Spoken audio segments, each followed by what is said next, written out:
Do we have a quorum? No, we don't.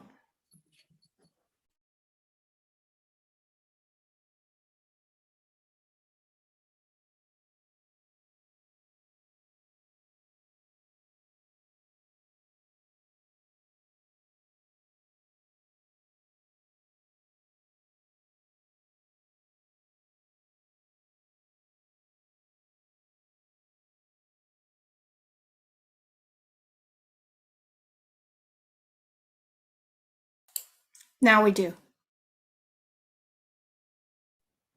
All right, good evening. And today is November the 16th, 2021. We will now call our meeting to order. Can we go ahead and get a roll call, please?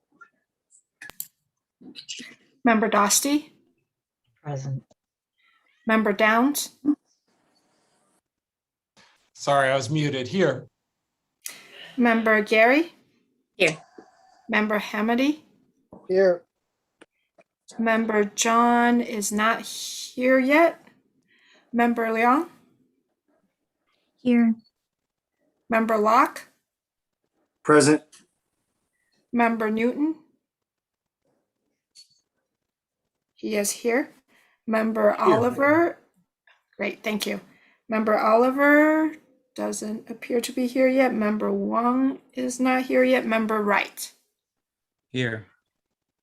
All right, thank you so much. We'll go ahead and move down to line item number 3, which is public comment. See if we have any public comment about any item that is not on the agenda. You have 3 minutes. Go ahead, please, Ann, and let the first commenter. Good evening, everybody. Well, it's glad to see all the public really caring about being on this commission. Barely made quorum. How many people are supposed to be on here? 12, 14? Barely even have 50%. I don't know. What's really going on here? Is the chief of police on here? Is anybody from the police department on here? Where's the participation from the police department? Where's their representation? Is this fair? What's really going on? You know, I've been letting the homeless person sleep in my van at the Albany Library for over a week now, a week and a half. What's up with the bathrooms? Why are there no bathrooms? Where's the toilet? Where's the hand wash station? You guys know there's homeless people sleeping in their cars in the library parking lot. You're aware of this. It was brought to your attention. So why is there no can't even go to the bathroom at the library? Well, I mean, or anywhere else in the city for that matter. There's no toilet at the city hall. I mean, what's really going on here? I mean, the person sleeping in my van woke up to an officer harassing her. She even told me the night before, she said, you know, Jeremiah, the first thing I'm going to do when I wake up is I'm going to start picking up trash around the library to show my respect. I said, that's great. Police officer drives up to deal with some other situation and sees her picking up trash, tells her, oh, she can't be there. She has to go. I sent the text messages to city council. I couldn't figure out. I'll email you guys. I realized I could just go to your agenda and get your email address there. So I'll email you that in 5 minutes. Text messages from her saying the police said she can't be there. What's up with this continuous harassment of the Albany Police Department harassing people sleeping in the cars and just homeless people in general? We got a lot of new sheriffs in town. We got no idea what they're doing. So she drove my car to Berkeley. Didn't know where to go. Scared her. She's already scared. Police shouldn't be scaring people. I've already asked the police department when they interact with the homeless person, offer them resources, give them a flyer, give them a piece of paper that says something. Come to the laundry on Thursdays. Also, you know, my time's up. I'll email you guys. Thank you so much for your comment. Are there any more public comments before we move to the next item on the agenda? All right, thank you so much. Next item is any announcement. Are there any announcements from staff or task force members? All right, there's no presentations. We'll go down to line number 6. First line number is 6-1. This is a request to council to extend the community task force for policing for an additional 3 months. And did you want to go over that resolution with task members and give us a breakdown of what was expected?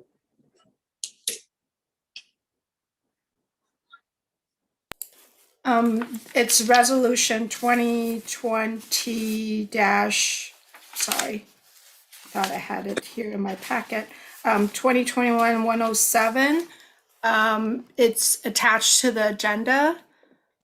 Basically, the community task force on policing is 6 month with possible to extend additional 3 month with the authorization of city council. So 6 month, November would be the 6th month meeting. So at this meeting, we would need to check with the task force member to see if it is in your, I guess if you would like to make a request to city council to extend for additional up to 3 months. Sure. Thank you, and I'll open it up for discussion. Or is there any discussion from the task members or questions that we'd like to have answered? Not, if we're in agreement to extend this for 3 months, additional 3 months, we can go ahead and have a vote.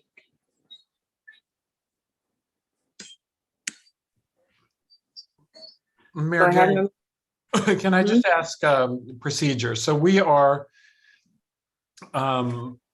presenting the request, is that right? That's Or is correct. it- Okay, so I think it would be good to state a rationale, both, for persuading council and for, persuading anybody here. I can understand good rationales, but we also know that when by staying, by extending, we'll delay the start of the permanent commission, which may already be delayed anyway, for all I know. So I think it would be good to have a statement of rationale. Okay. Anyone else?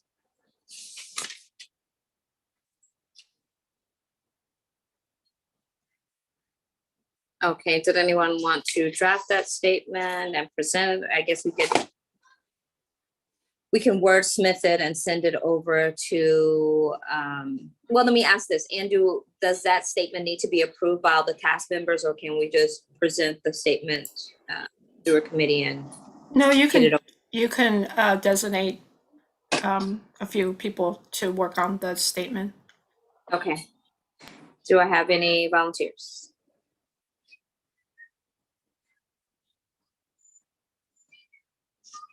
Okay, I'll volunteer. Member Downs, would you like to assist me with that drafting of the statement? I'll volunteer. Newton. All right, Member Newton. Okay. All right, so it'll just be Member Newton and I will draft the statement. Is that okay with everyone? Is there anyone else that I missed? Okay. All right, do we need to have a vote? Yes, but before the Okay. vote, you do have a member of the public. Oh, I'm sorry. Thank you, Anne, for catching that. Go ahead and let them in.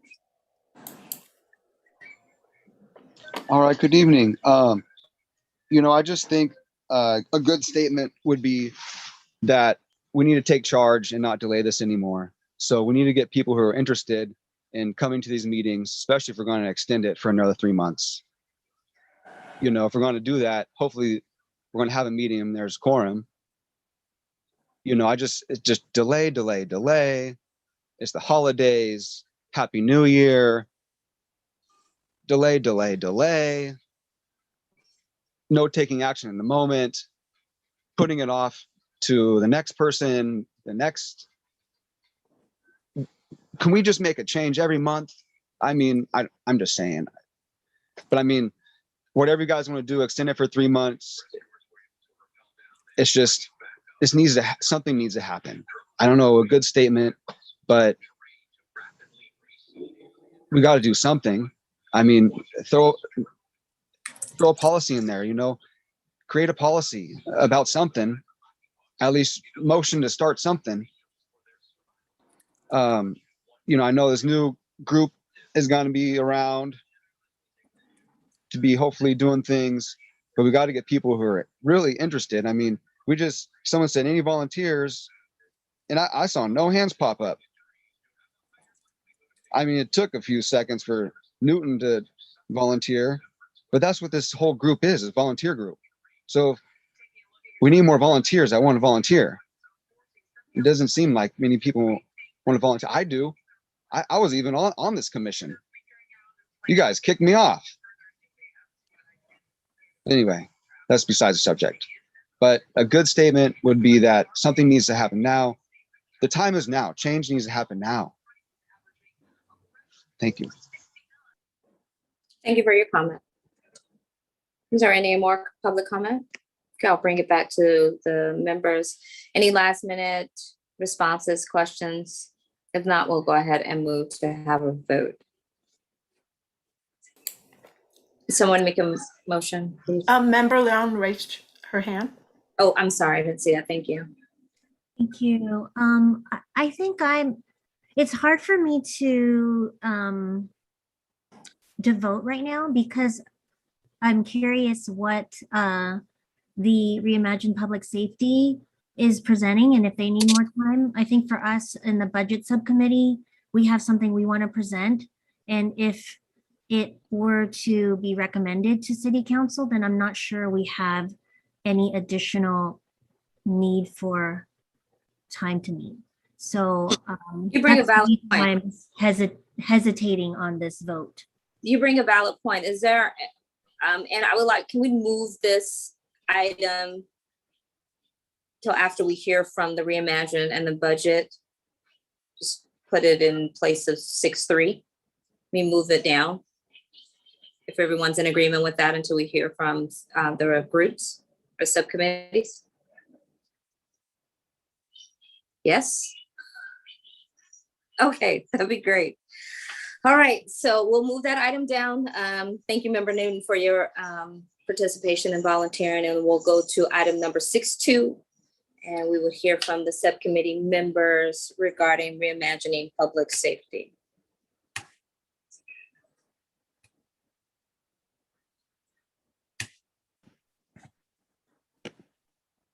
Hi, this is Matt, member Hamady. So I can't, for whatever reason, can't get my video to work.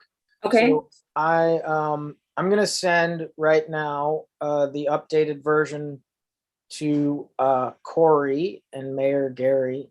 And if y'all are able to share your screens, perhaps people can review. So if you could just give me 30 seconds, I will send that over. And then I can also give a brief introduction as to what we've been up to the last few weeks. Thank you. Okay, so hold on one second. Corey, if you can pull that up or at least send it, that would be great.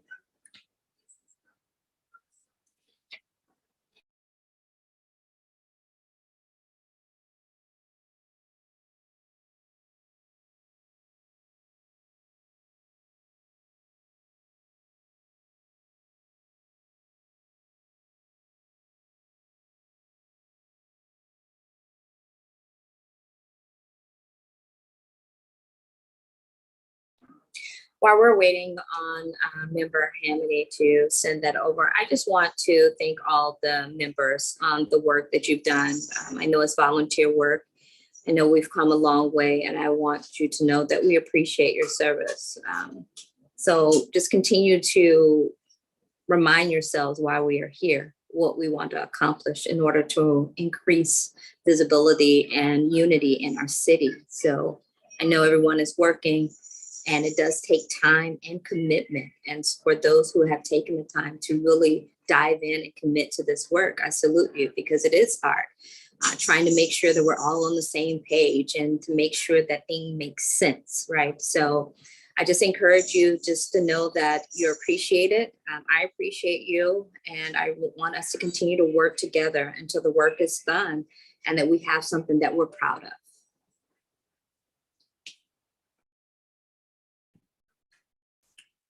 Well, thank you, Mayor. So I did just send that document. So hopefully y'all can take a look. So I'll just say we did have a productive conversation with the chief of police and also a member or a director of Bonita House, which the city or the county currently contracts with to deal with some mental health services and other emergencies that arise that the police have actually sought out their assistance for. So I don't think we talked about that previously, but I was, pleased and optimistic about the fact that the city and the chief of police are already recognizing that that there is a need to alleviate some of the burden on the police to perform certain functions and services that are not as within their expertise as others. I did have a follow-up conversation with Dana Cook, who's of Bonita House. So I think we'll continue to talk to them. And so you'll see this is the this pared down version. It's still there's quite a bit there, so we can walk through it. I tried to focus on our key priorities with the idea that this would be sort of a starting point. If we can get the council to agree on this, then whether it's continuing the task force or actually perhaps transitioning to an implementation committee instead, that would be ideal. But so Corey, I know you've pulled it up. I guess it sounds like, I know last time we were here, we sort of walked through the resolution, and there was quite a bit of discussion over specifics. So I think we can do that again, but just know that we're more amenable to creating more of a foundational document, and that we can, I think, we can fill in the details as far as how this will all work. We can do that with implementation. So that obviously if there are gaping holes or questions that pop up, please do feel free to raise those. But I think Member Downs last time had raised the idea or the question about, do we need to give examples every time as we had in the previous version, or is it better to just leave it general and then allow those things to be filled in as we go along? So with that in mind, I think we still are proposing a hiring freeze. Given that we are reimagining policing, it doesn't make sense to continue to pour resources into the department until we have figured out exactly our path going forward. So let me pause here and ask Mayor Gary, I think last time the strategy we decided on was go through each provision, see if anyone had any questions, concerns, or disagreements about those provisions, and we didn't get very far because there were a lot of them. Is the idea to make a second pass at that? And so, for example, I just went over staffing and open it up to questions and go from there. Is that? Okay.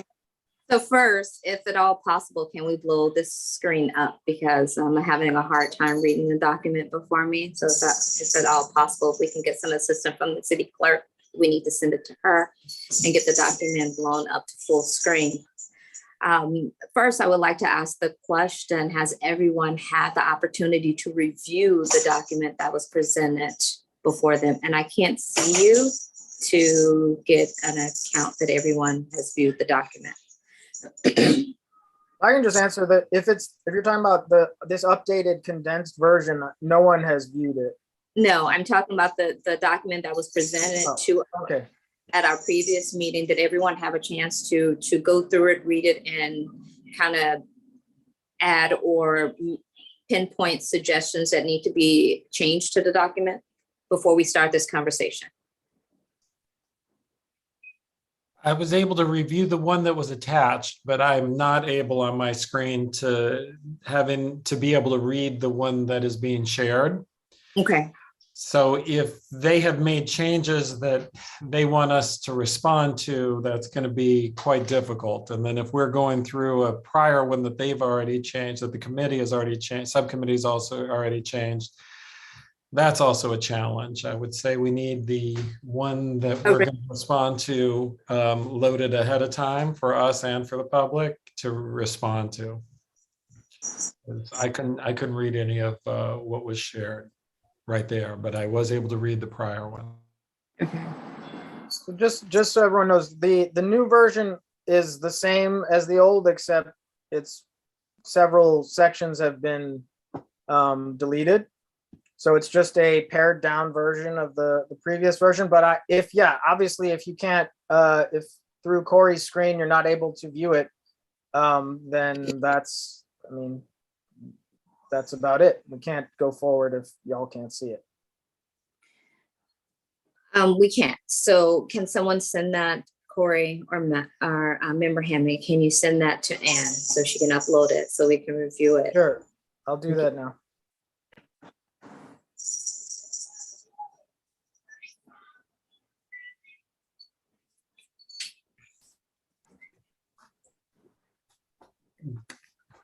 Given the overlap in a couple of pieces, and given that we can see the budget subcommittee, should we take that and then come back to here? That's fine. If the clerk is able to indeed add it. Member Long, are you ready? Do you have everything you need and able to present to us? Yes. All right, let's go ahead and move that down and we'll come back, circle back around. If you can pull that one up and so we can view it, and I'll give you the floor.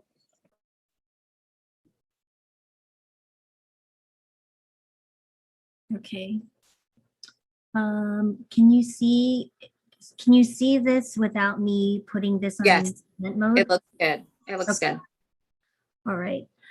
So there were 3 of us on the budget subcommittee, and we found an article that basically it was looking at an analysis of America's biggest cities, 72 cities, and they did a analysis of the overall police budget. And so what we did was we thought, well, could we plug in Albany's numbers and see where Albany stands? And so what we found was that in comparison, the overall police budget out of 73 cities, Albany ranked 73rd in terms of it was the lowest, it basically had the lowest budget amount of any of the cities by amount. So the 5.9 million. But then when you look at the analysis of percent of city funds spent on policing, then Albany ranked 42 out of 73. So 28% of its budget of the city's funds were spent on policing. When you look at the police funding per resident, it was $377 per resident, and that moved it to 39th. And then the analysis at the end was police employee to resident ratio, which put us at the 9th ranking, which meant that out of 73 cities, the city of Albany is in the top 10 of allocation of police employees to residents. So based on that analysis, our recommendation was to asked the city council to consider reducing its police budget by 20%, and then to work in partnership with the SEJC and community-based mental health organizations to use the cost savings, which is estimated at $1 million, and pursue other funding sources such as Assembly Bill 118 to invest in, pilot, and evaluate humanitarian alternatives to policing in response particular to emergency crisis response. If you were to ask how we came up with that 20%, what we did was these are all just based on the numbers that we were given. We looked at when the police chief had presented, he presented the staffing that was authorized and then the staffing that was filled. And so these are really rough estimates, but we calculated about a budget difference if you were looking at just the filled positions of about 1.1 million or 22%. And so that's how we came up with our figures and our recommendations. I'm going to stop share here for a second. I don't know if there's any questions or actually does Member Newton or Member Wright have anything that they want to add to what was presented? I'm fine what was presented following our conversation. So please go ahead. Okay. Any other members? Member Newton? No, I don't have anything to add. Okay. Any other members would like to, and I'll open it up. Member Locke, I see you are off mute. If you want to go ahead and speak. Yes, so just to clarify for members of this subcommittee, the list of the 73 cities, the selection of those cities, can you say more about that? Those were the 73 largest cities, if I heard you correctly? Or are they similarly situated, or?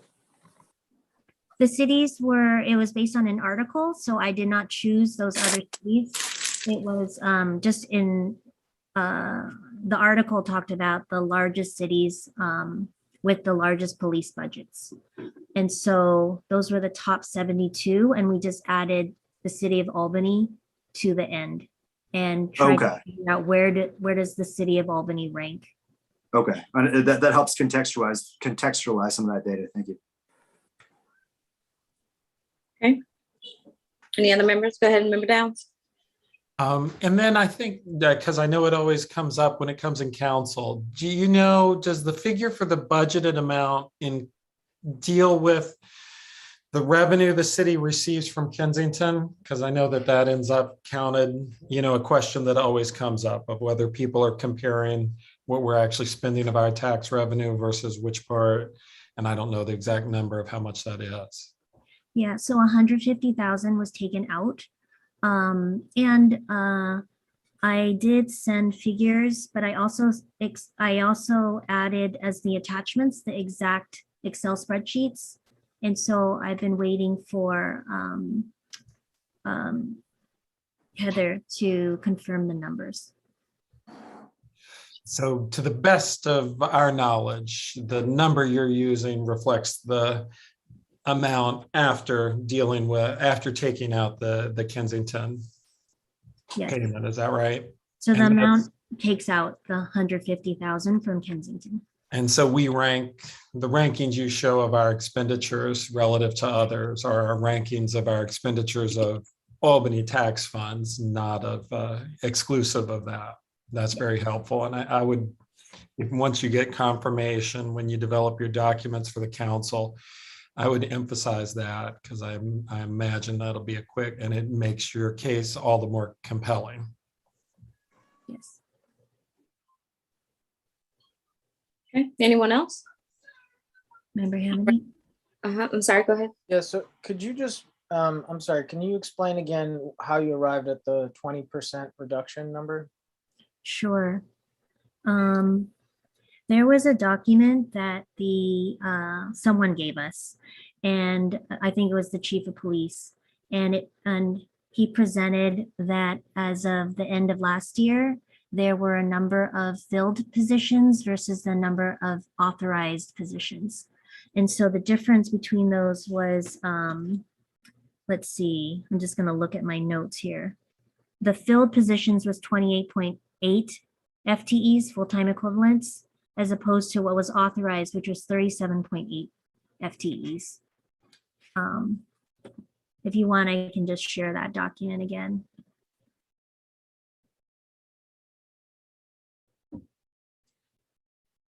So this is what was given to us, this amount here. And then what I tried to do was I added in estimated benefits based on whether it was a sworn officer and their percent, and I just added in the highest percent. And then if it wasn't a sworn officer, I added in the highest percent for benefits. But like I said, all of these are rough estimates. And the authorized positions here, this totaled, what did I just say? 37.8 FTEs. And then what they had shared was that at the time, 28.8 were filled, if you could see that difference. And so that's how we did the rough estimates of if you are only just, if you're just using the staff filled amount, then you're really spending about $1 million less than what you're allocated. And so the idea was that this cost savings is maybe just the amount that's needed to pilot what we're hoping is to support your report around reimagining public safety. That that in addition to the AB 118 possible funding that could come in, that what's needed maybe is a pilot and a rigorous evaluation. So are you saying that that number, the 20% reduction, this is funds that have been allocated to policing that have not actually been used? You know, Is I'm that- not the finance person, so, Right, but- you know, maybe we would have to ask, let's see, sorry, I'm just gonna go and look at the, you know, so in the past several years, the amount that has been allocated is more than the amount that has been used. Right. But so what you're calling, what this would call for, which I think is, I mean, it's certainly one way of going about it, is that they don't actually reduce any of the funds, any of their police budget, or the actual police expenses are not reduced. Rather, we're just saying you have this $1 million that the police you've allocated to the police, but they haven't used. And so therefore, let's use that to invest in a pilot. I am curious, I don't know if you know the answer to this, but so when they allocate to the police $6 million and the police use 5 million, where does that extra $1 million go? I don't have the answer for that. Do you know, Mayor Gary? Mhm. No, I don't have the answer to that question either. But what we can do is if everyone would agree to move this forward, we will have send this to staff to dive in and provide this when we present it to council. That way the questions are answered and everything is out on the table. Well, regardless, I thank you for this work, and I think that it's helpful because it shows that even if you don't reduce police funding at all, which I do think you should, there's already $1 million to play around with that apparently isn't being used. I understand, look, I don't know how I would approach it. I wasn't on the budget subcommittee, but I just want to point out that, you know, using all these other cities that actually do have a I think for the most part, the cities I saw on that list have, violent crime that frequently occurs, and Albany doesn't. I'm not sure that I totally buy into the fact that we can treat Albany like these other cities. And, I would argue that maybe our policing should be, the percent that we spend should be substantially less, and should be compared to the budget of cities that don't have a substantial amount of violent crime. Yes. I mean, I think we were just doing it just based on a budget analysis, but not by crime analysis. But I think that was also the point we wanted to make.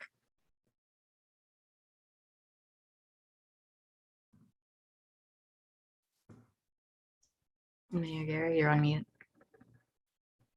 Sorry about that. Any other members before I go to public comment? Go ahead, member. Dusty.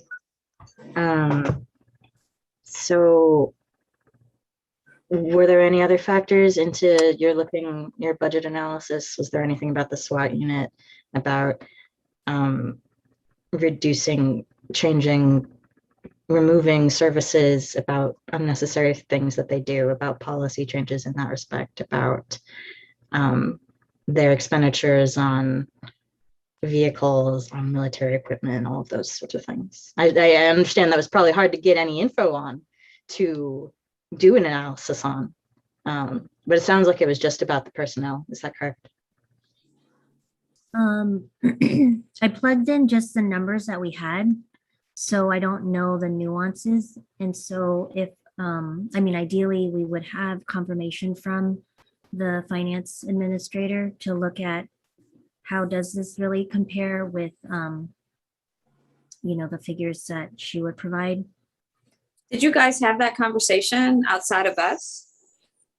Or I We believe did that request? I did, they're correct. The finance administrator sent us a budget justification. Okay. And so, for instance, for all public systems, the allocation has to match the top salary of police at their top salary. Even if, let's say, they came in at step 1, you still have to allocate the budget for, step 5. That's kind of consistent with almost all public systems in terms of their budget allocation. And so I think that there is this brief time period where the police staff, the staff are not at their top budget. And this is the savings that could be used to be dedicated without having to find additional savings. But I don't have an understanding of what step the different staff are at.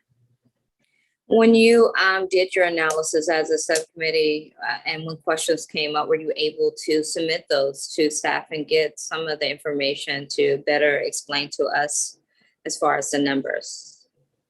We just sent the numbers to Anne. Okay. to Okay. ask for verification, and I also just sent the Excel spreadsheets. But Okay. we haven't gotten confirmation. We were just trying to meet the deadline, which was Friday. Okay. And so we do need that verification. Yeah. All right. Any other questions? All right, I'm gonna take a pause right here. We'll go ahead and go to public comment. Oh, Member Hamady, is your hand still up from last time? No, this is a new, I Okay, go just ahead. wanted to, so, we talked about how what happens tonight will affect our view on whether we need to extend the task force. Mhm. I do think that we don't have enough information yet. I'm pleased, I really appreciate what the budget subcommittee has done, because it shows that at the bare minimum, 20% reduction is necessary, because it's not even being used. But I don't think we have much more information beyond that, which is that it should be reduced by at least 20%. But since we haven't gotten into the specifics of how the budget is allocated beyond the staff. I think we probably have more work to do there. And I think that will help with the reimagining policing subcommittee. So I just want to point out that this, the fact that this seems to weigh in favor of continuing the task force. Thank you. All right, we'll go ahead and Member Long, here's your hand up now. Yeah, I just want to say that the budget figures are for fiscal year 2020. So we were looking at the figures from last year, because we had to compare it with all the other police budgets that were also 2020.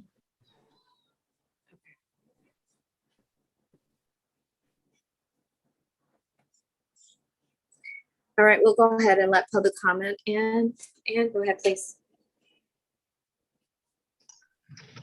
Hi, good evening. So it's talking about, I guess, $5 million hypothetically, 4 million being used, 1 million kind of on reserves. The whole SWAT unit and all this stuff going on. When you budget for an officer, it's class 1 to class 5. Kind of sounds like you can have 5 or 1 officer, but I doubt the numbers really go like that. I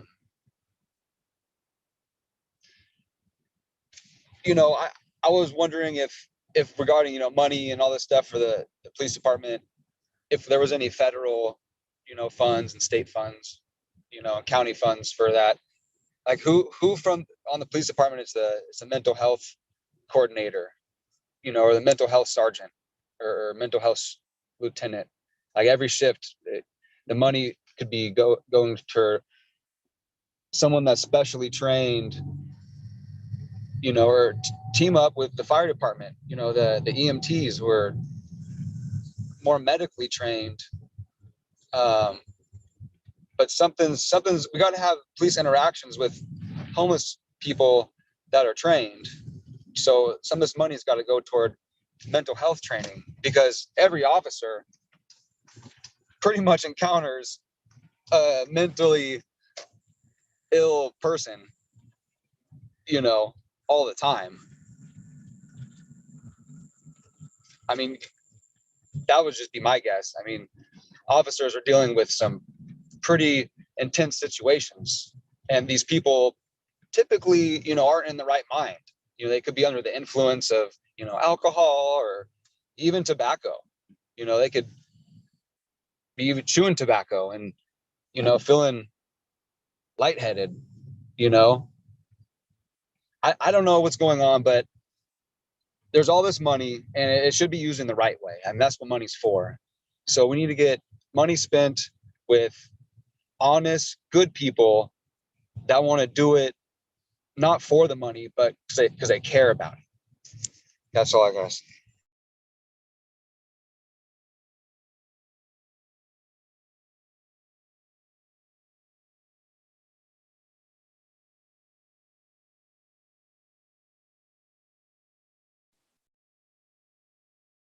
Hello?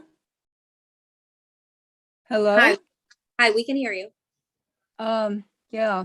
Okay. Thank you for all the work that you've been doing on these issues. I'm wondering if an argument for extending the your group for 3 more months would give you more opportunity to someone mentioned that there was a positive discussion with the police chief about the need for other crisis responders rather than the police. So getting them maybe more on board for the need of reimagining, and also more opportunity to look for funding, state funding, or now if there's any federal money with recent well, anyway, more federal money maybe to expand your your crisis intervention. So that's what I'm just wondering if those are arguments for extending the current committee. Anyway, just thank you very much for the good work you're doing.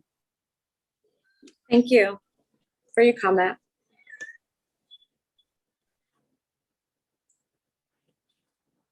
Go ahead, please. Hi, Bart Grossman. I just wanted to comment that I think this is a very reasonable place to start. There's obviously more to do, and there may be things in the police budget that need question. But what I like is that if you have $1 million, it really does provide the beginnings for piloting an alternative approach. And it may even provide a match for federal money if that's needed. So that will allow you to expand the base funding. And I think it's a reasonable place to start to pilot something and demonstrate its effectiveness. If we're going to look at further reductions in policing, it'll be very helpful to be able to demonstrate that, in fact, we can do without policing and still be able to deal with public safety issues. So I applaud this work. I think it's a good way to come at it. And I thank you for doing it. Thank you so much for your comment. I believe that's it. We'll go ahead and bring it back to the task force. Any final discussion? Any last minute words? Go ahead, Member Downs. I also saw Member Dosty. They can go first if they want. I don't know, which of us was first. That's not. Go ahead. Go ahead, Member Downs. Go ahead. Okay. I agree with with Bart's points that it seems like a good way to get a wedge in, to also create an expectation that money saved, can be utilized in ways that help to create future both knowledge of programs that have been tested, as well as future savings to aim for. And I think that, opening up the idea that, to explore best practices of how to spend the savings is probably a sort of both, possibly wiser and also possibly more strategic than sort of assuming that we here, have the answer as much as we have this sort of conceptual field of answers. So I'm in support of these as goals. I think, we want to be, either I can see two ways forward, one of which is, passing this as is and noting, that more, that we need, some more clarity on the specific budget numbers, which I imagine would come in the staff report. And, if those came in a way that was dramatically different, we could respond to that. Or of waiting for more clarity. But my fear of waiting for more clarity, especially when we haven't been extended, is that, we could put ourselves in, this very reasonable plan in purgatory, which is not what I want to do. So I'm open to, I do think we'll probably want to have some flexibility as we hopefully get more details on it, but I'm glad to, pass it in this form. I wonder if we heard if anybody from this committee or the other knows anything specific about, I think it'll be, the department's response to the question of which positions will be unfilled, because I know there's been discussion prior times about peace officers' positions and the number budgeted versus filled. But what I'm not sure about is that I can't remember ever hearing discussion about the records assistant. And so it's not, I'm just not confident that I certainly don't know what'll happen if that goes unfilled, or if that creates us not being able to fulfill, public obligations on reporting, whether to the state or somewhere else. So that's another piece that I would have some fluidity on, whether that's a position that's really of urgent, of urgent need versus one that's more of a luxury. So do you all have anybody have any insight on that?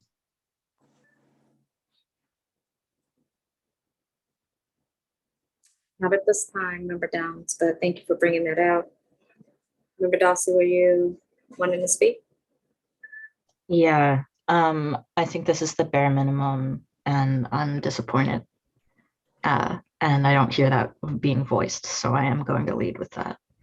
I think that the department is going to push back on it regardless, and that they've been talking about how hard it is for them, that they're understaffed, that the bare minimum they need is a little more than they have filled because, and they can talk in very convincing ways about the labor rights and the 12-hour shifts and how many days a week and needing backup, and it's exhausting.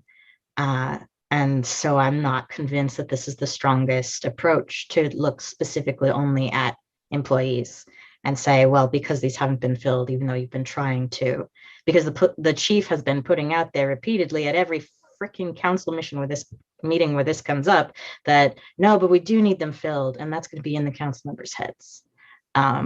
So, which is part of why we didn't do a budget analysis, right? But as part of reimagining, we were like, the outcry last year in the wake of the George Floyd uprisings was 50%. And that is a rallying point, and knowing that often it gets negotiated down from there. Whatever recommendation we make, they're probably going to cut less. And does that mean we make some seemingly unreasonable recommendation? I don't know. But yeah, this, it doesn't give me confidence. I'll let Member Hamady speak. He has his hand up. Okay, go ahead, please. Well, I agree with Member Dosty. I think they make some good points. And I think that if I was going to vote in favor of this, I would need it reflected that this is the bare minimum, that if there's language that says 20% is the bare minimum, given that these funds are already unused, because there's going to be, based on the reimagining proposal, substantial savings going forward, and the budget should be reduced. Perhaps, we initially recommended 75%. Regardless, 20%. I can't say enough. I think it's great to have pinpointed, hey, this money isn't even being used right now. So I think that's great. I think that should be like, there's value in that. And we should say, so here's 20% is like, if you were just not being an idiot, you would not reduce, you would reduce by 20%. So, but I need some language in there that says it has to be, this is the bare minimum based on what you're already not using. And then, yeah, as I said already, we spoke with the chief, and they acknowledge that there are tasks that they are not adequately equipped to perform. So it doesn't make sense to continue to ask them to do so. So the 20% is going to go up by, when we spoke with the chief, I think the exact words were, we all agreed that a line had to be drawn about where police where police were not adequately prepared and equipped to perform certain functions. And it's just a matter of where that line gets drawn. And so I think we got hung up in the reimagining resolution, because thank you to Corey, he really drafted something very detailed, and we got bogged down there. But the key point is, everyone acknowledges that the budget for the police should be reduced. And so if we start at 20% is the no-brainer, and it has to go, it will obviously and must be above that, but we acknowledge that through implementation and the implementation committee, that number the specifics will change, but it won't go below 20%. So that's sort of the. Remember, can I ask, would it make sense to have a range if there's language to state a range from 50 to 20 or whatever that looks like?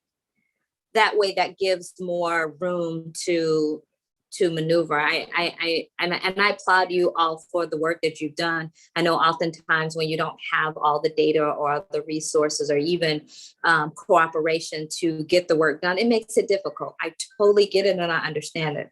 But based on what you have done so far, does it make sense to have that range? And then as we present this, I'm hopeful that the financial director would be able to provide you with the information so there is clear cut information being presented and not just pure based on old numbers. You will have actual factual information to provide and the data to back it up. Right.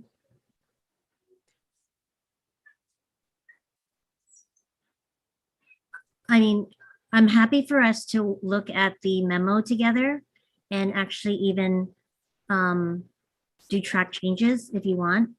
And we, unfortunately, we did not have a chance for the budget subcommittee and the Reimagine public safety subcommittee to meet together. But yes, I think what we were looking at was 20% at the very least. And that the budget itself, just based on when you compare it to other budgets, there was overstaffing and over budgeting. Okay.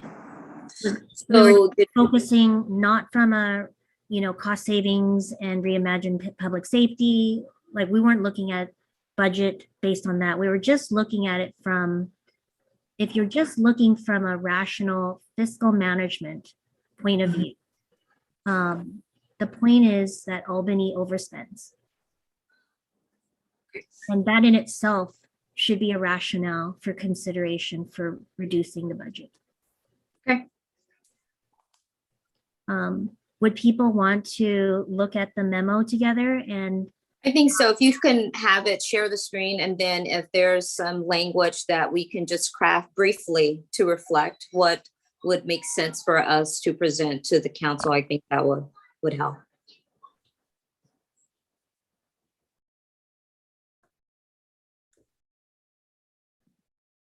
did I hear at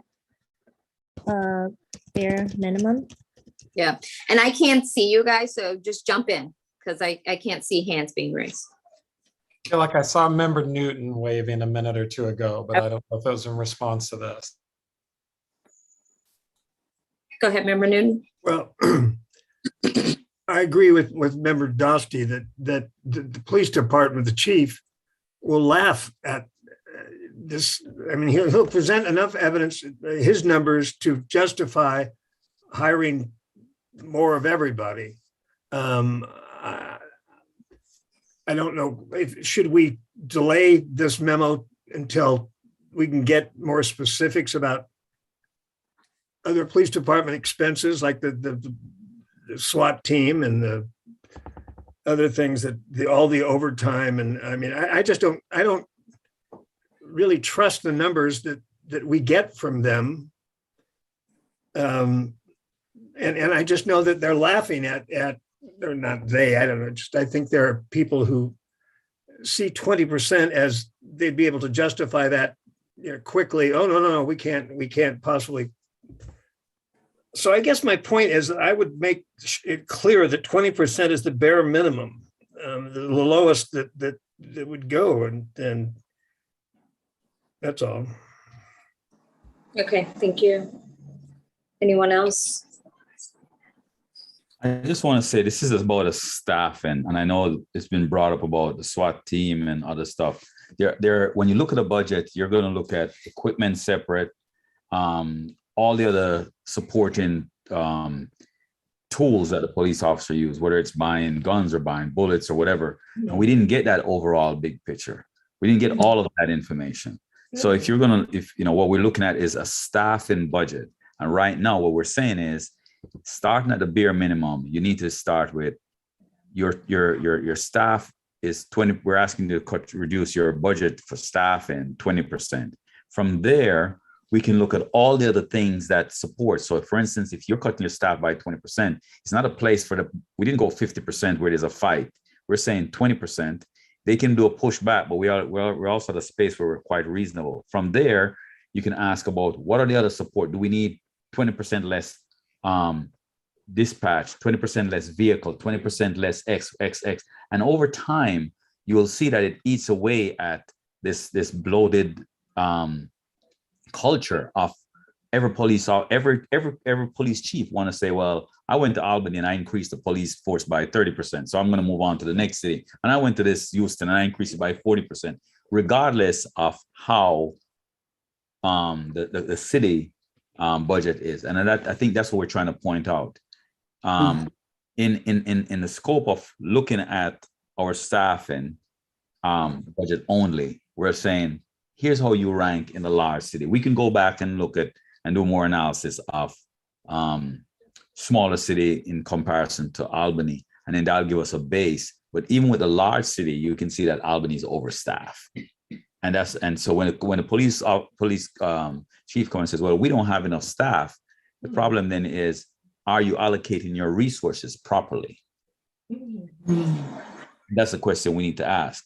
In comparison to all these other cities, even with cities with violent crime, we're still overstaffed. So if you look at your resources, how are they being allocated?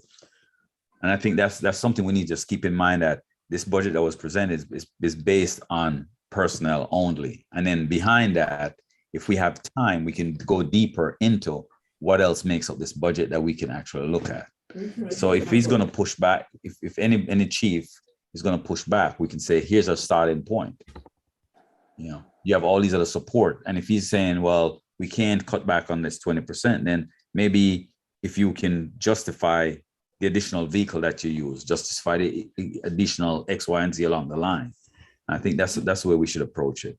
So if the 20% is the bare minimum, and we put a stake in the sand and say, this is where we're standing, and then have them move their bar rather than us move ours, because we're not asking for something unreasonable. We're saying staffing is your staffing is your biggest, largest expense, and we're starting with 20%. And I think that's fair. All right. Anyone else? Go ahead, Member Dawson. And then Member Long.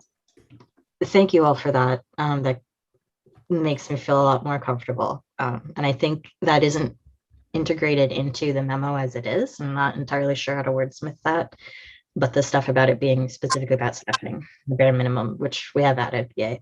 And all of the like further context you're expressing, yes, okay, great.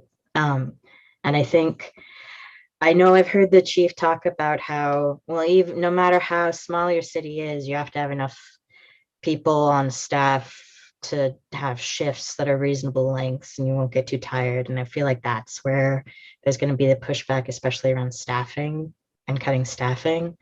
And also, I don't know exactly where to go with, but I want to bring in that often education specifically just gets a % cut, and it's not like, it's just, you have to figure it out, right? And they don't really get a chance to justify things, and the police never have to justify currently, which is part of what tying into the reimagining public safety stuff, being like, no, they have to actually get all of their expenses approved, not just on the consent calendar. There needs to be like, it needs to have oversight of, okay, you wanted this vehicle, you want this technology. Oh, it's more progressive to have new technology, but do you need it? Right, all of those things.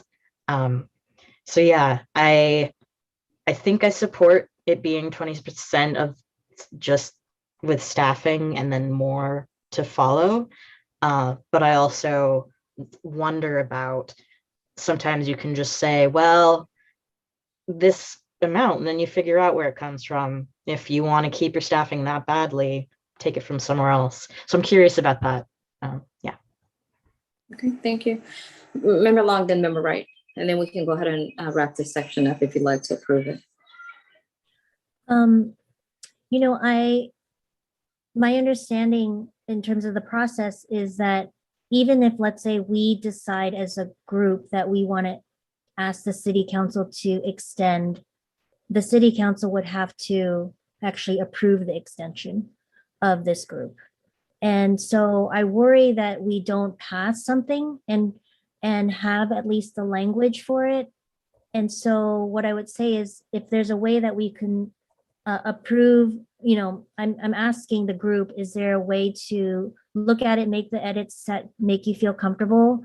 Our attempt was to have the placeholder, not having seen what Reimagine Public Safety Subcommittee was going to present, that this be the starting place. And I'm happy for us to go over the memo in the different pieces to see how we were trying to tie Reimagine Public Safety into this without having seen it. So that's my worry, is that if we don't approve something that we want to go to the city council and there isn't an approved extension, then we don't have anything to move forward with. So that's just one concern I have. You know, I just, oh, I'm sorry, Member Wright, go ahead. You were- I want to yield my time so we can spend some time on the memo, if possible. I was going to speak, but I just. Okay, so I agree. So if we can work on the memo, I guess, you know, I understand your concerns, Member Long. I just think that until we're able to have the reimagining piece and the budget piece coincide to be presented as a package, that's going to have to be the best way to present it. I think if we bring it in bits by bit, at least this portion, and again, this is just my opinion, I think we're not going to get the time that we need to really dive in and provide positive product. It would be great if we had the information from our financial director, and I think that request needs to be known so you can present the information. My fear is that because we don't have the valid numbers, the current numbers to look at and examine for you to present this, again, that's just my opinion. So, Would you like me to have the memo on the screen? please.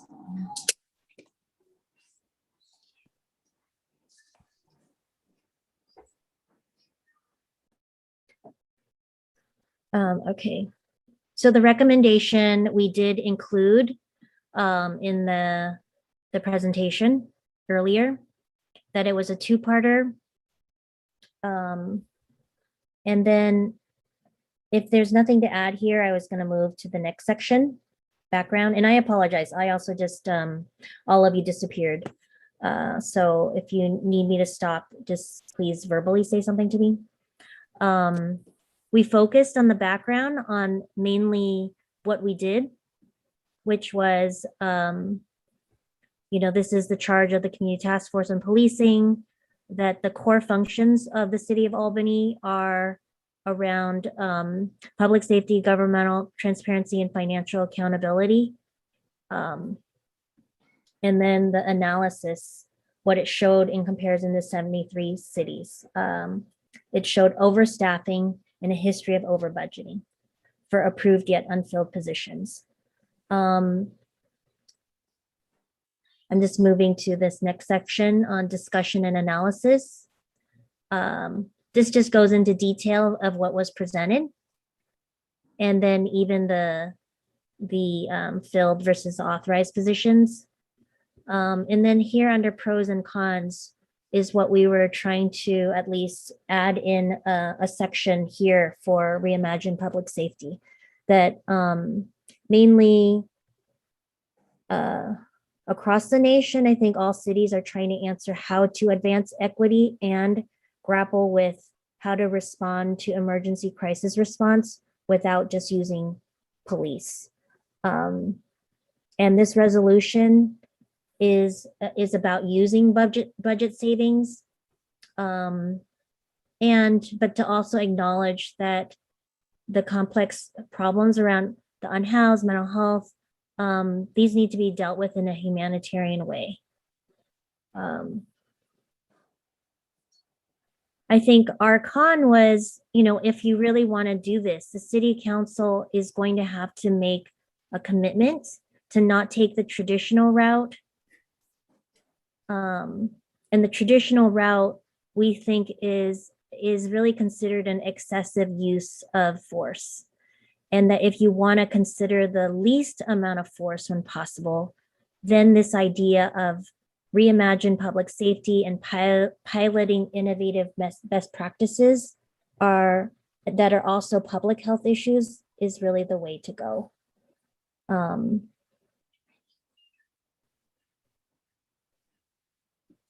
The sustainability considerations, just to repeat that the current strategy to use police is considered excessive force, is costly and unsustainable over time. And its current police approach is inconsistent with its values for prudent financial management. And then the social equity and inclusivity considerations are basically even some of the wording from the Assembly Bill 118 addressing or acknowledging that emergency crisis response really has to be dealt with in a different way and not with law enforcement. So those are the pieces of the memo. I don't know if there's something else we want to add so that there's a placeholder for the Reimagine public safety options that need to come forth.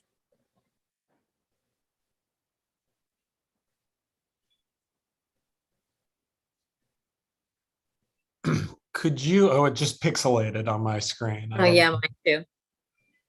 Okay, sorry. Now it did. Now it definitely blew up huge. Could definitely read that. Could you go back to the beginning just to see that?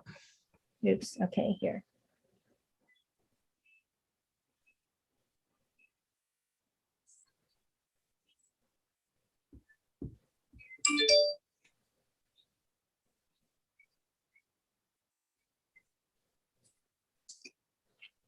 I think we should make it clear that the staffing budget, not the police budget, because the police budget include equipment, uniform, all the things that goes along with support of the staff. So this is just what we're talking about here is a staffing budget. Where do you see that? I'm saying it says that the council reduced the 2022 police budget by 20%.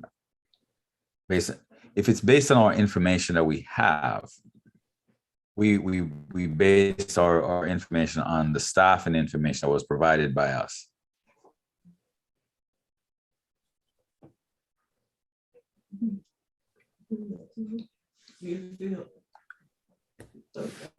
Then we could add all of the support so we separate that. If he comes back and says we need the staff, we know that we're reducing the staff and all the support that goes along with it. I'm highlighting where it says police budget. Is that where you're suggesting? Yes.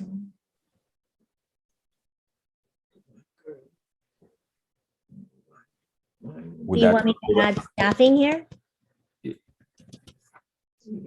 Yes. Would that be much clearer for everyone? I believe so, because it lays out specifically what we're referring to, and there should leave room for questioning. Correct. What it means, as we sometimes get that people lack understanding of what certain statements mean. So I think that will work. And then I wonder, I also heard, I think both Member Wright and Member Leung, talking about the desire for more information about the other aspects of the budget, equipment, other aspects, and that we're focused on the percentage relative to staff because that's, the one we can get the clearest information. Do we want to add to our requests specifics so that council hears the sort of specific things that we want more information about? Would that be helpful for you all in developing follow-up proposals that we could consider? Would that go into the if we're extended and maybe be an argument for being extended? I feel like that could go into that section rather than this memo.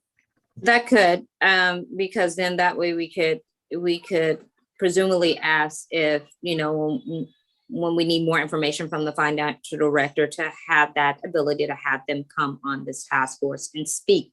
That way we're not, taking statements out of content or we're getting the information that we need to do the work. Agreed. So there. So my understanding is you would put it in the other one. In the Correct? state, that's correct. That Member Newton and I would work on. Okay. Is there anything under recommendations that you want to suggest edits to? This addresses all of my concerns. Thank you. Thank you. Anyone else? Anything under background?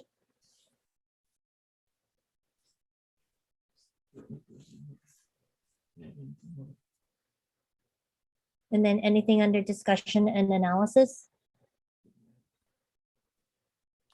The only piece I would point out is the answer that you try and add something akin to the answer I think you gave to Member Locke, but I could be misremembering.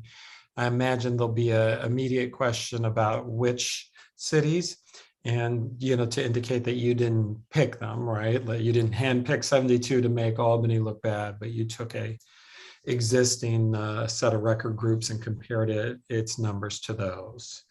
So however you think it, I think given that you used a comparison that wasn't selected by you or by us, I think you should note that just in case there's any questions about that, since it gives your argument more credibility. I agree. Our argument more credibility.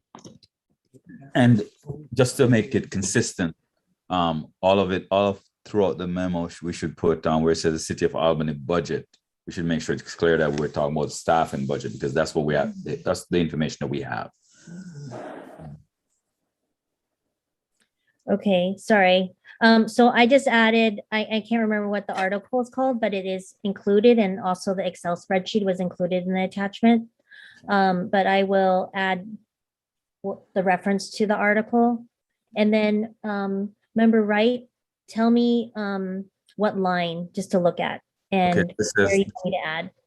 the City of Albany police budget shows that fiscal year 2020-21, 28 full-time. Again, the budget, the information we have is staff and budget. It's not the complete load of what it takes for each police officer to operate. So yeah, I don't want to sound like I'm talking down to anyone, but let's see. No, the next paragraph. Page. Okay, here, this one. I didn't see a cursor. Oh, yes. Okay. So add staffing here. Yes. Okay. Anything else? And the other thing we need to the other thing that everyone should recognize, that the budget is 2 years out. So even though we're using this year's number, the changes that have to happen, unless they can go back and revisit the budget, it's going to be 2 years from now. So our 20% that we're asking for, the way the budget is approved, it ties our hands in a way where the council have to figure out how to make sure that the changes we're recommending will happen fast enough in that budget cycle, or else we have to wait. Am I making sense? Well, the city council approved the next 2 years budget, but we're asking in this recommendation that they revisit the 2022, 2021, this next year's budget. Correct. So and my point is, even though we're using the current number, it is okay because it's closest to the change that we're asking to make. Okay, any other changes? Does this look solid to everyone and we all agree to present this? Yes, no, maybe so. Looks good to me. All right, you guys gonna take a vote? Oh, I see your hands now. Okay, all right. And if we can get a roll call on presenting, on approval of this memo. Do I have a member to make the motion and second? I move we approve and forward to council the memo as edited on screen and with the additions from member Leong. I'll second. There's your motion. All right, let's go ahead and get this roll call. Member Dosty, Yes. member Downs, Yes. member Gary, Yes. member Hamady, Yes. member Leong, Yes. member Locke, Yes. member Newton, Yes. and member Wright. Yes. And the motion passes. Thank you so much, Ian. All right, we'll go ahead and present that on the next upcoming city council meeting, so. All right, we'll go back to the reimagining policing. Member Hamady and member Dossie, what are your thoughts on this? And where would you like us to go with it? Does everyone have a copy of it now? Yeah, so, and were you able to get a copy from, Yes, it's uploaded to the agenda. okay, can you bring that up on the screen so everyone can see, please?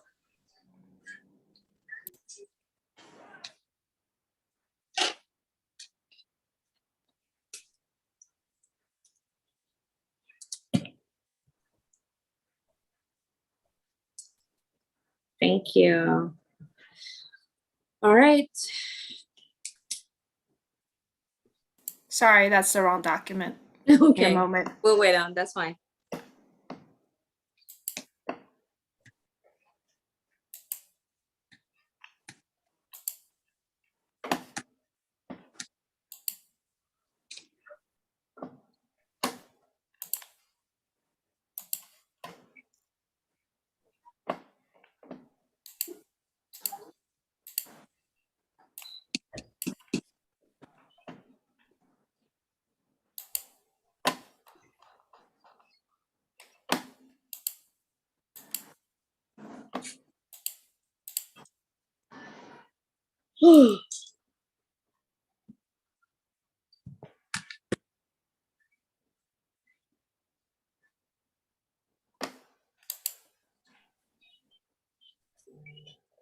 Thanks. Great. And Is go this ahead. large enough for people to see? Yes, thank you, Anne. Thank you so much. All right, Corey or member Hamady, go ahead, please. If you could scroll to, I think, a couple pages to where it says staffing. I think it's like page 3. Make that 4 or 5. There it is. Okay. Okay. So if everyone can see that, then I think, I mean, yeah, if we just want to start with staffing there and see if anyone has any issues with that. Right, and I'll remind folks that APD has been ongoingly trying to hire before and during, and the hiring freeze was brought up at least 3 times at council, and every time it was shot down. And they have hired at least 2 new staff, I believe 3, since we started talking about looking at the police budget. So I think the hiring freeze is perfectly in line with what it sounds like we agree on from the budget subcommittee. So is that something that the chief relayed to you? I mean, we just want to make sure that we have factual information and it's not just based on just an assumption. Like, did he say that since then they've hired how many numbers? Okay. He has stated that in council Okay. meetings. Okay. I'd also just like to say that if we're leaning in the budget subcommittee, that resolution, if we're leaning heavily on the fact that these are unfilled positions, there's going to be even more of a push to fill those positions to justify the budget. So the hiring freeze is going to be key. And I think we'll basically be like, okay, so this is our rationale for this part, and then do folks disagree, and then move on to the next part. And we've tried to cut down how many parts. Right. And I think with regards to the hiring freeze, we may need to get some legal clarification on if we can actually request that. I mean, that may be something that could be challenged. I'm just throwing it out that it maybe not. I'm just speaking just in general. It's like, could there be?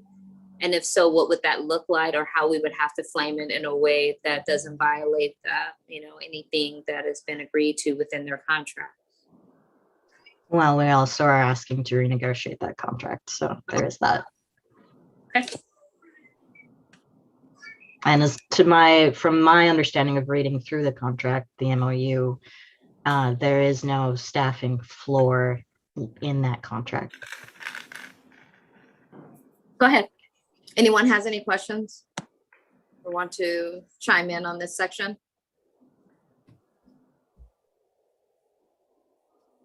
All right, go ahead. No. Go ahead. Yeah, so next is the creation of a public safety department, which we've simplified the language of. The dispatch 911 call center being moved out of the police department. The public safety department being unarmed non-police personnel who will not be trained by APD. And yeah, we discussed this part as well last time, I think. Any discussion on this?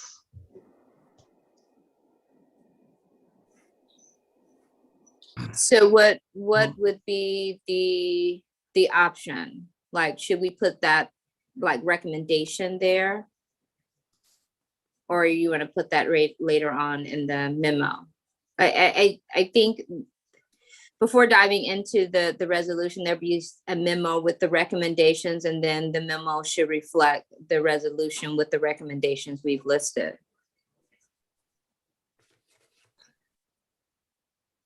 I'm very brain foggy tonight, so I'm not super. I mean, I don't know. I could be wrong. Someone could. I'm just thinking out loud. Like, I'm looking at when I'm presenting this, what will be the options and what are the options? So you're saying, let's move the 911 call center out of the APD. Okay, well, here's where it should go, A, B, C, D. Here are the options. I think to the reader's eye or to anyone that you're presenting to, there has to be some type of alternative, or you're leaving it open for them to put something in and say, no, this doesn't work. Where are we going to put it? And what you want to do is when you present it is close the gap to, and this is just my opinion again, to leave that open. So it's housed within the public safety department, which is what we're creating here. So, okay. And it says that. Okay. Okay, go ahead. There are some details of this. I think you asked about if people to step in, or else you'd want to move on. So, I mean, I guess I would like a clearer explanation of, the sort of wall drawn between departments, as opposed to sort of reconfiguring a scenario where the police would be but under a different public safety director, say. That it seems to be, drawing a hard and fast line, that I think that I would like to hear more justification for, especially if one model could be this, to say that the whole point of this is that policing not be seen as this separate autonomous agency, but be part of a broader strategy and managed in that way. And I guess my worries would be that if you draw two completely separate areas, that you actually lose oversight and input into policing.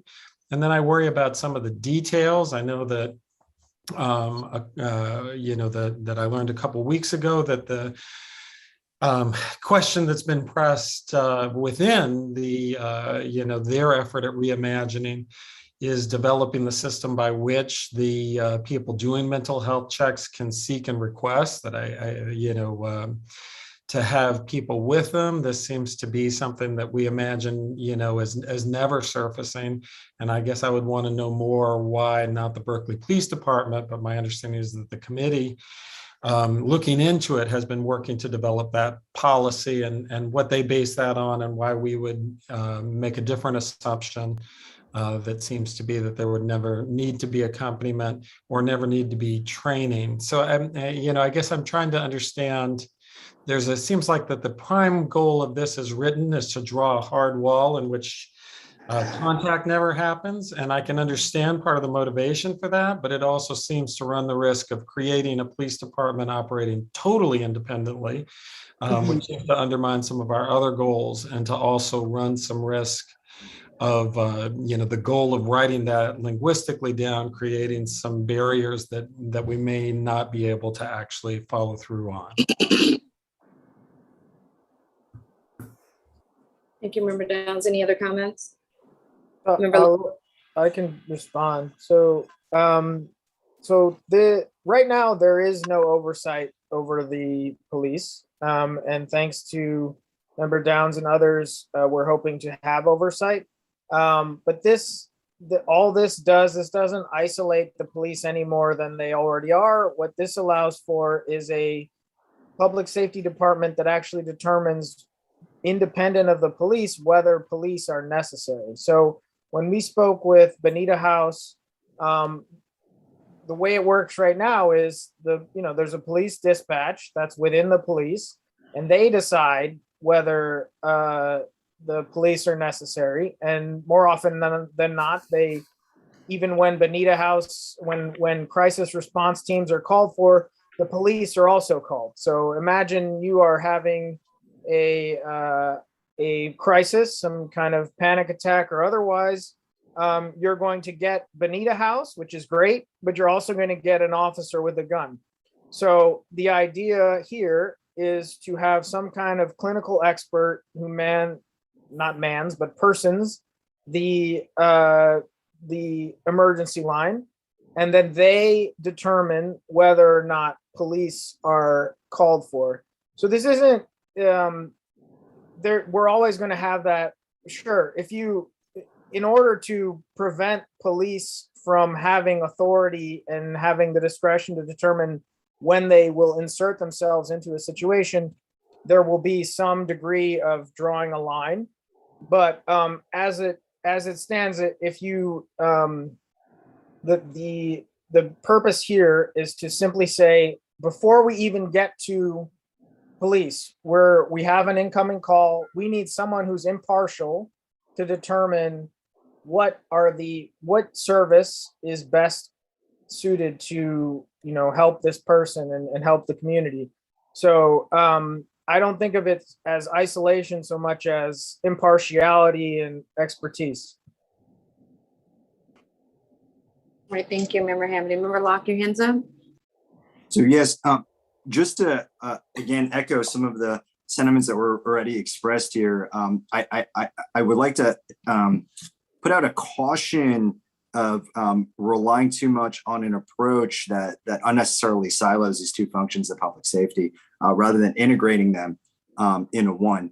I do understand the intent of Section 2 as it's written. However, in terms of the operationalization of some of these ideas, I'm not seeing a lot of alternatives presented. For example, if we're transferring the function essentially of police dispatch, which is included within the 911 call center, in addition to things like medical emergencies or mental health issues, to a separate entity. Are we being duplicative here? Or I want to know more about what might be lost by having sort of these this wall between policing function and other elements of public safety.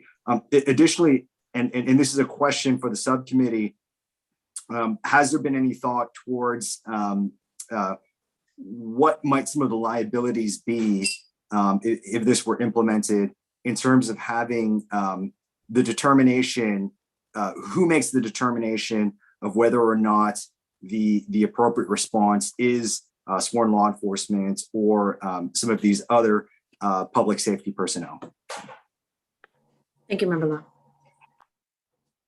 I don't know why we have to keep coming back to this wall. It's a filter. The person with the gun isn't in a position to determine whether a gun is necessary. So we have someone who has the expertise in dealing with all these matters. And again, as far as the details of how that would work, that would be through the implementation committee. But what we do know is that if you have someone who is used to using force, that's what they're going to use. And we cannot have someone who is employed, who is responsive or supervised by the chief of police making that determination. So if how that all plays out, absolutely, I think that this document does not answer exactly how this new call center will work. But I think what this document now states is that 911 calls, the determination as to whether someone armed with lethal force should respond, that determination cannot be made by someone whose salary is paid by and who is supervised by someone who has the ability to use lethal force. So I think we do need, maybe perhaps there's some, I don't know if it's a misunderstanding or what, but this isn't about saying that, okay, police get to do whatever they want and we have to keep them over to the side and we don't consult them and they're just in this whole other place. No, this is about, we're all under the same tree, but at the top of that tree is someone who is not predisposed toward any particular course of action and instead is making that determination based on their clinical expertise. So that's, and as far as liability, I mean, that's, again, you can have the attorneys review it, but the standard is negligence. So, I mean, if we want to preemptively start playing this all out and determining whether this will increase or decrease the potential of lawsuits, I'm happy to do that. But that is not, that's not that wasn't our mandate. And, if we want to talk about the number of, police certainly incur a great deal of liability, and a huge part of our budget is providing insurance and for that outcome. So I think we should stick to what our mandate was, which is determining a safer and more compassionate way of protecting our community and not be concerned with, future lawsuits when those lawsuits, I don't see that as being a core function of this task force. Member Long, I see your hand up, and then Member Downs and Member Dawson. Go ahead, please. I might recommend what's under 2B right now is that it be taken out and made into either a separate number 3 item. Because if I read creation of a public safety department, what's under A, what's now C and D, that feels really solid. And then separately have a better articulation of 911 call center, which I'm hearing you say it basically determines whether it goes to APD or goes to public safety. And perhaps we write something about, a priority for the least use of force. And so otherwise, I feel like we keep getting stuck here about the 911 call center. Sorry, I agree. Anyone else? Yeah, I just, there's a couple things Member Hamady said that made sense to me, but I don't find reflected, at least in my reading of the document. One thing he said, all under the same tree, and I guess that's my question. Will we be better off if we're reimagining a tree that branches from a public safety with teeth underneath it rather than what does look to be a silo. The other piece of this that,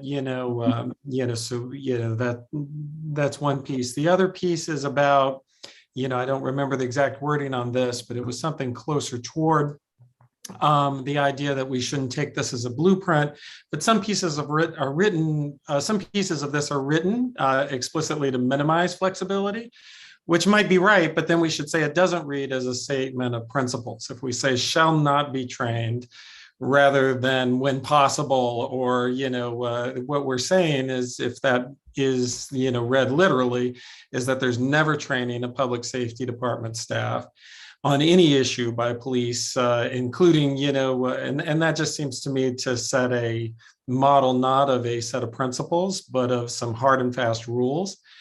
And I think that is going to prompt people to think of times when even someone who might agree with the principle would think the hard and fast rule could easily lead to a mistake, or could find examples of other departments, including departments that are reforming, that have found they have to be more flexible than that. So it kind of assumes that we have the kind of perfect knowledge that we need to make those hard and fast rules. And that makes me very uncomfortable. So I'm better with the statement, some of the idea that what we're doing is more statements of principle. Next Yeah. member. Yes. Go ahead. I resonate with all of that. I was going to suggest, in the interest of streamlining this, it's possible that we, for now, put aside the public safety department and the things under it. So the traffic and parking enforcement, that would move to it. The community outreach, that would move to it. Because I think the other things are less broad and a little clearer. And that would be part of our request of, if we had more time, please, we would be better able to articulate a request to shift to a public safety department. But again, this raises the risk of if we don't get an extension. So I'm not sure about that. Well, Go ahead. Is the chance that we won't get an extension real? It isn't just automatic that we will get an extension? How could they say no? Well, I believe as the resolution is written, that they have to approve an extension. If someone can pull that up, just want to look at the verbiage. Go ahead, Member Noon. Yeah, I remember that too, that it says, the city council has to approve it, but how could they possibly not approve it? Yeah, I think that's a fair point. I think it would be a bad look. They'd have to come up with some pretty strong arguments against it. I think it's likely that they would approve it. That being said, so I appreciate Member Downs. I think that's a good point about that they shall not be trained by APD. Given, we just had a productive conversation with the chief of police. There's no reason that we can say for 100% certainty that might never be useful. So I think that's a fair point, and I'd be fine with deleting that from my point of view. I don't think that we should move forward without creating the public safety department. I disagree on that, because I think that is pretty fundamental to this whole thing. And I have major concerns that if we pass something and it doesn't include a key piece of what we're trying to get done, that, what are we going to do? Complain later that, but we said that we wanted you to do that. We put this forward, but we had intentions to do more. So I think that I'm all for paring this document down to get something done. I think this is, important and urgent, and we shouldn't let perfect be the enemy of good. But I also I think anything we cut has to be something that, in the event that we never return to this ever again, because we don't know for sure that they will, that we're okay with that. And I am not okay with cutting a public safety department. So if that is the case, then we will put a whole halt to this conversation. Let's go back and bring something functional and with more data behind it. We can also, after the approval, possibly, I think a member of the community stated we could reach out to the community, possibly have a small little town hall. I don't know, just something to get more a census on what the people really want to see in this reimagining, right? And not just base it solely off on, what we have before us. But if we're going to do this, again, you're going to have to do it right. We can't go in half-stepping and, like you said, come back later and say, oh, we meant to do this, or we forgot this. We really need to take our time in this. I think the budget, approving that, to have that reviewed, this upcoming agenda in December, is a great start as we're moving forward. And I think with the approval of the council, we should be able to have something by the end of December, or for the January meeting. So that's just my thoughts. I think now we should possibly focus on getting some language to get the approval we need, so we continue to do the work, and then we can get that on the agenda as well. Member Hamady, and then Member Dawson. No, go ahead, Corey. Oh no, blanks. I was going to say the hiring freeze, I think, should be recommended along with the budget, though, even if the rest of this is not. Yes.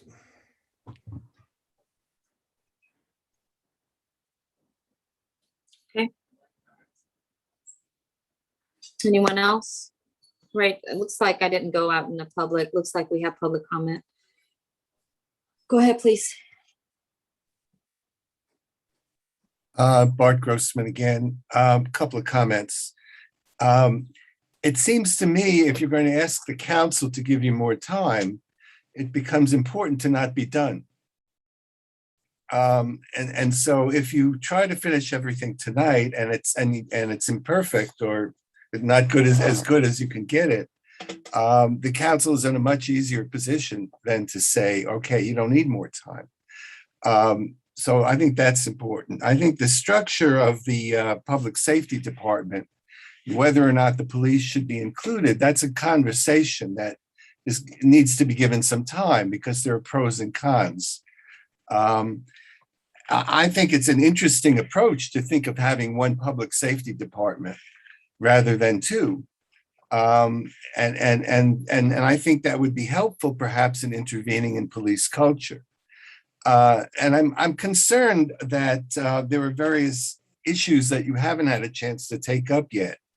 For example, how do we intervene in police culture? How do we deal with getting rid of qualified immunity?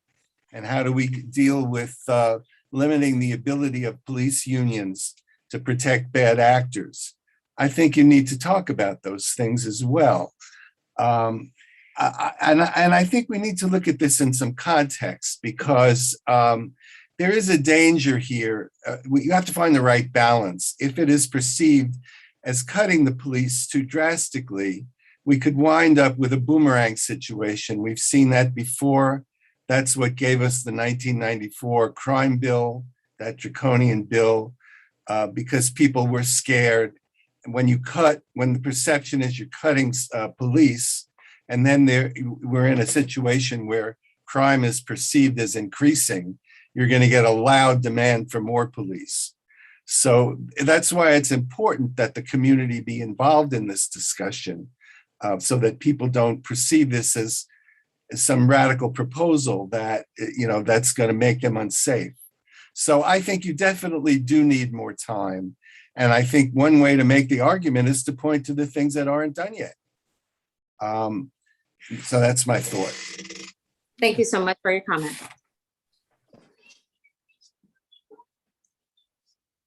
All right, I'll bring it back. Is there any last words regarding the reimagining? Are we in agreement? We continue to work towards this, and let's focus on what we need to do to get more time to work on this. All right, so we'll open that up. We'll briefly discuss any language, any suggestions that you would like us to incorporate in the statement, And then Member Newton and I will take the time to work on it. Sorry, do we need a vote, a motion to vote to recommend the hiring freeze, and where are we putting that? Maybe I'm confused because I'm also Yeah. in a little brain fog, but is that part of our vote on our response to the budget subcommittee's report? So in that sense, I feel in my head, we've already endorsed that. But if I'm wrong, then, I'm definitely open. Right, it just wasn't part of the vote that we took earlier, right? So, And I think, if I'm not mistaken, Member Darcy, you presented that question, I think at the onset to council, or at least Ann or someone. What was the response? when I asked for a hiring freeze from council, Yes, I think that was early on. city manager said it wasn't on the agenda twice. Yeah, Okay. that's my recollection anyway. Yeah, I mean, I don't see them as redundant, because I think that as soon as you say that you're pointing out that we have this amount that we can use because the police force hasn't filled all these positions, they'll say, well, then we'll fill the positions. I mean, we've been trying to. So I think the hiring freeze is definitely not something we can just assume is has an overlap with what we've already voted for. I think we need to make that explicit. All right, so would a motion be in order? And if so, I can make one. Member Long, let me get your thoughts on it, on that. Because you're part of the budget subcommittee. Right, I was actually, what I'm hearing, and I was trying to just make an edit and show it, is did you Okay. want to add that to the existing budget subcommittee memo? And then it's a clean document. So it would mean we'd have to vote again on the memo. Exactly. So do you want me to show my screen and so that everyone can see what I'm doing? Okay. Please. Okay.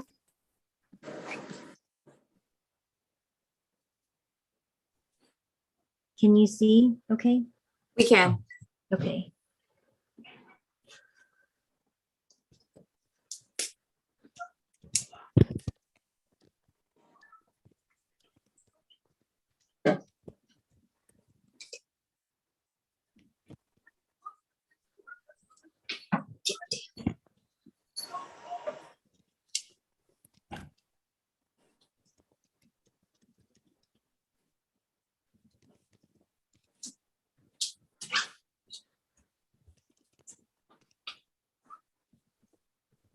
So I'm not 100%.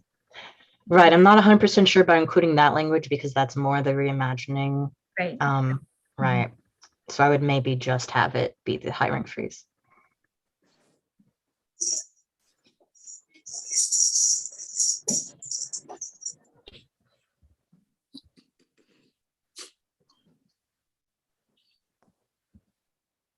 Yeah, I think that's great.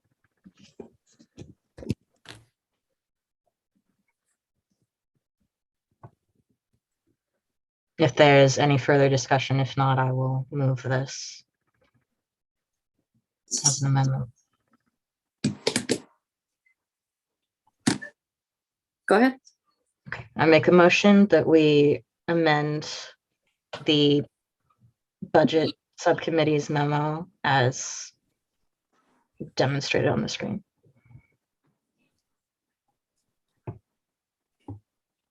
I second it. Can we get a roll call? Member Dosty, Yes. member Downs, Yes. member Gary, Yes. member Hamady, Yes. member John, I'm sorry, member Leong, Yes. member Locke, Yes. member Newton, Yes. and member Wright. Yes. And that motion passes. All right. Before we end, let's just talk a little bit briefly about any suggested language that you would like us to entertain. Outside of, we need more time with the reimagining public safety. Sorry, kind of sleepy. Any other things we could consider? I brought up having staff available as a resource to give us information.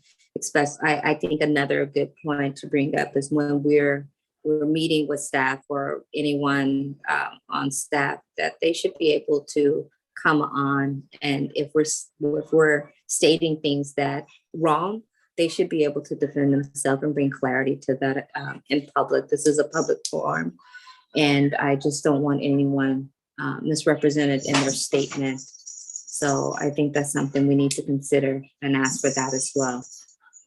And it's not something that they would have to come all the time, but I think, like, for example, when we want to discuss the budget, I believe the director should be able to come on and state it without us saying, this is what she said, and then refuting anything that was heard incorrectly.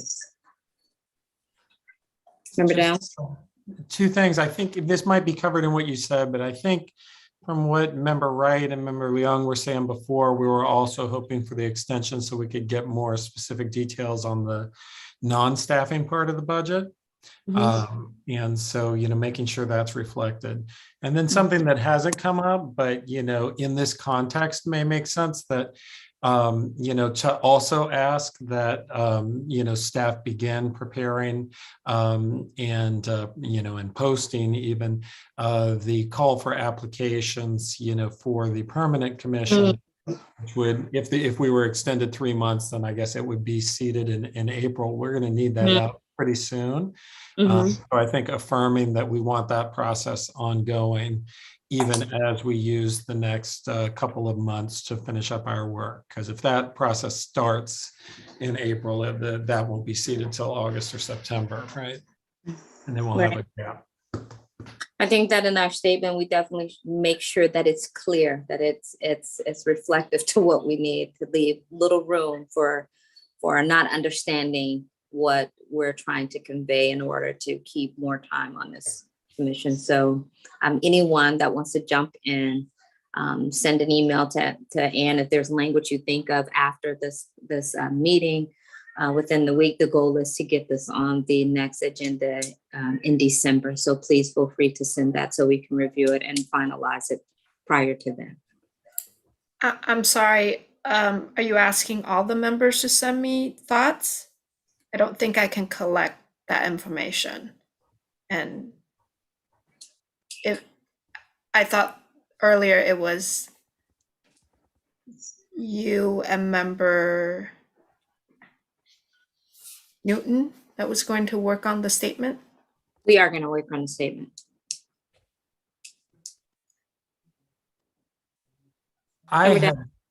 I had thought possibly wrong that we were actually earlier on asking for this to go forward, and that the state, that what we were looking for was a statement just to go to council. So I could be misremembering it, but I personally didn't interpret that as it needing to come back to us in December, but us making the request at this point.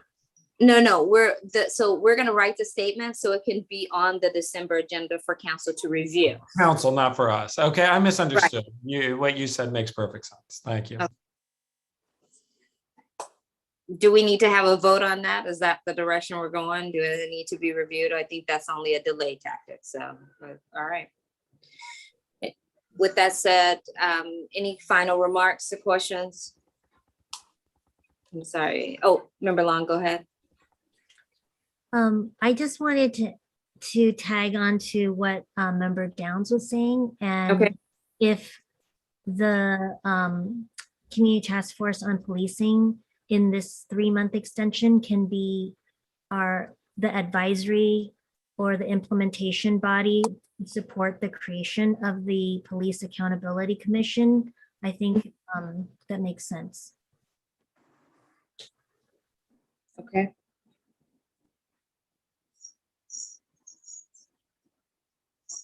Anyone else? All right, let me open it up for public comment to see if there's anyone. Doesn't appear to be. All right, any last minute remarks? All right, with that said, again, I want to thank you for your hard work, and I appreciate the time that we spent this evening gaining understanding to present something to council, and hopefully we'll have a statement ready to extend it for 3 more months. With that said, meeting's adjourned. Have a good evening.